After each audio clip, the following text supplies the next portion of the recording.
Hey everyone, आज मैं बनाने जा रही हूँ कच्चे केले की एक ऐसी रेसिपी जो सच में बहुत टेस्टी होती है। और इसे बनाने में ज़्यादा टाइम नहीं लगता, थोड़े ही समय में बन जाता है। मतलब 10 से 5 मिनट में बन जाएगा।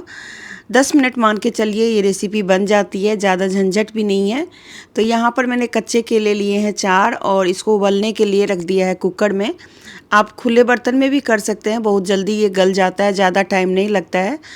तो कच्चे केले से तो वैसे बहुत सारी चीज़ें हम बना सकते हैं, लेकिन आज जो मैं बनाने जा रही हूँ वो शाम के स्नैक्स है, जिसको खाने में भी बहुत मज़ा आता है और उसे आप चाय के साथ लेंगे तो और भी अच्छा लगेगा।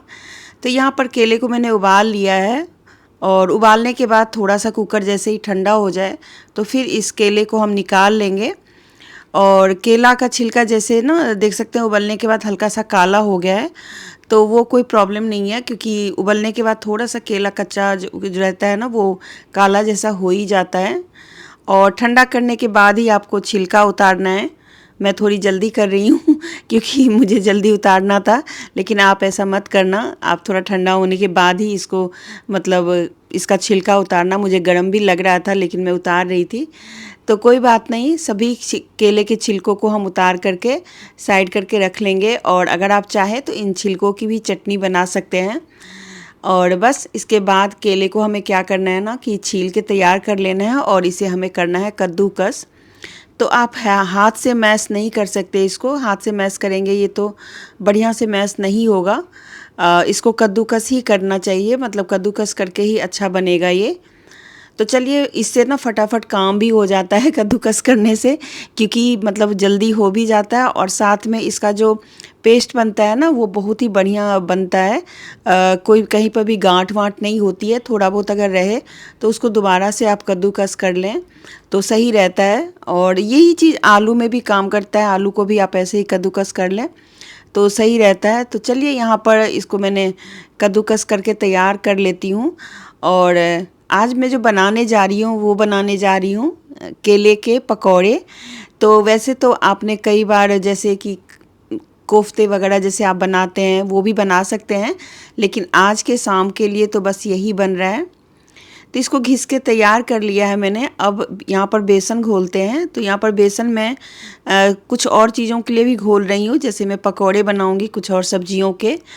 तो यहाँ पर बेसन थोड़ा सा मैंने ज़्यादा ही लिया है। उसके बाद इसके अंदर सारी चीज़ें जो कि हल्दी, नमक, लाल मिर्च पाउडर और थोड़ा सा आप जीरा पाउडर भी डाल सकते हैं।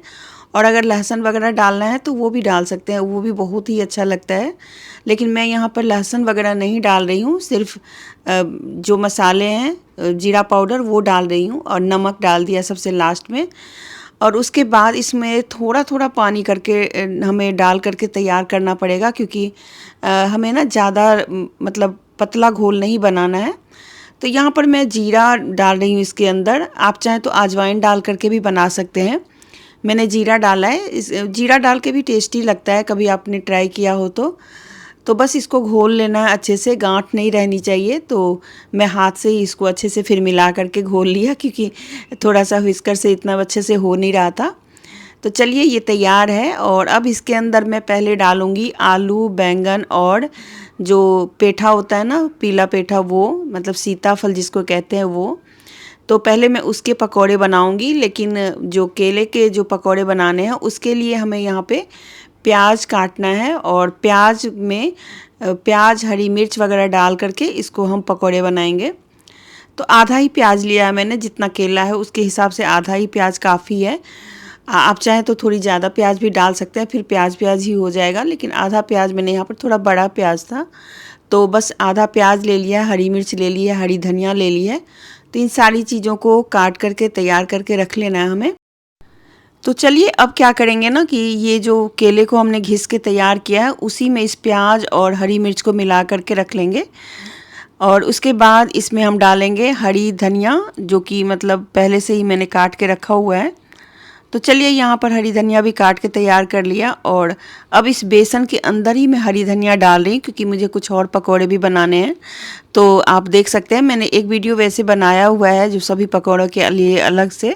तो आप चाहें तो इसमें भी समझ सकते हैं और आप चाहें तो उस वीडियो को भी जाके देख सकते हैं। तो यहाँ पर हरी धनिया डालने के बाद कुछ सब्जियों के जो मैंने स्लाइस काट के रखे थे वो मैं डाल लेती हूँ। जैसे कि देख सकते हैं आलू, बैंगन, सीताफल, ये सारी चीज़ें हैं। और मुझे सारी ही चीज़ों के पकौड़े बनाने थे तो सोचा चलो साथ में मैं केले का भी पकौड़े बना लूँगी। तो सबसे पहले मैं इसी को बना रही हूँ क्योंकि बेसन के घोल में इसको डाल के पहले बना लेंगे और उसके बाद जो केले को हमने घिस के तैयार किया है ना, उसको डालेंगे इसके अंदर।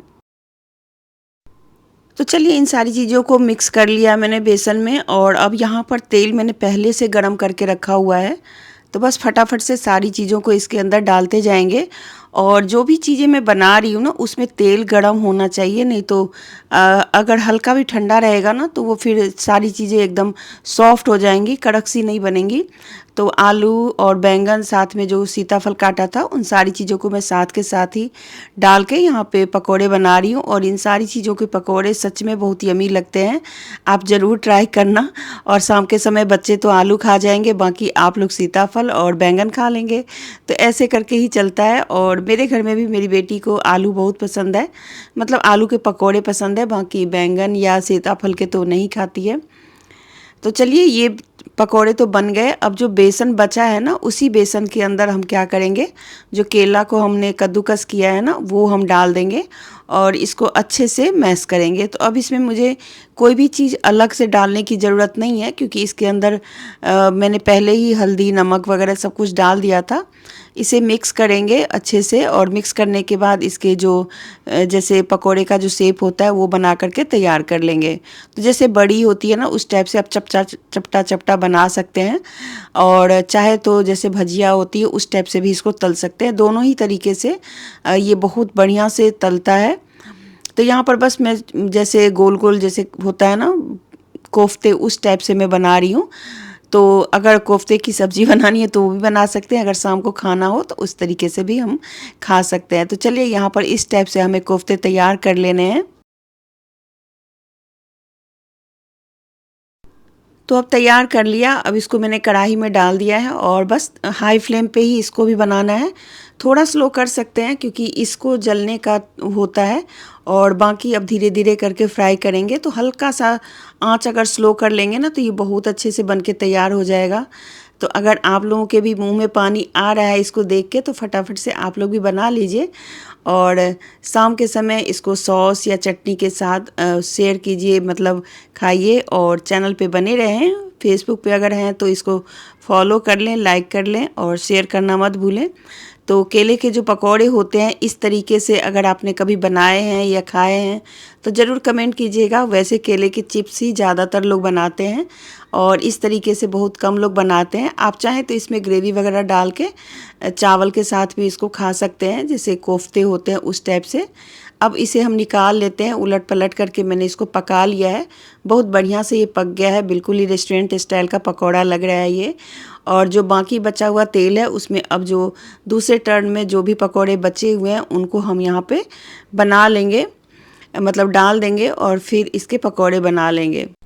तो बाकी पकौड़े अब मैं बनाती रहूँगी, लेकिन जो मैंने बना लिया है उसको मैं आपको दिखा दूँ। तो देखिए कुछ इस तरीके का बनके तैयार हुआ है और बहुत ही टेस्टी था, बहुत ही टेस्टी था। ज़रूर बनाइएगा आप लोग भी। और मैं इसे सच में शाम के समय चाय के साथ ले रही हूँ। अगर आपको भी इस तरीके से चाय के साथ कोई पकौड़े सकौड़े खाने का मन है तो आप इस तरीके से बना सकते हैं, खा सकते हैं। मिलते हैं अगले वीडियो में, तब तक के लिए बाय बाय।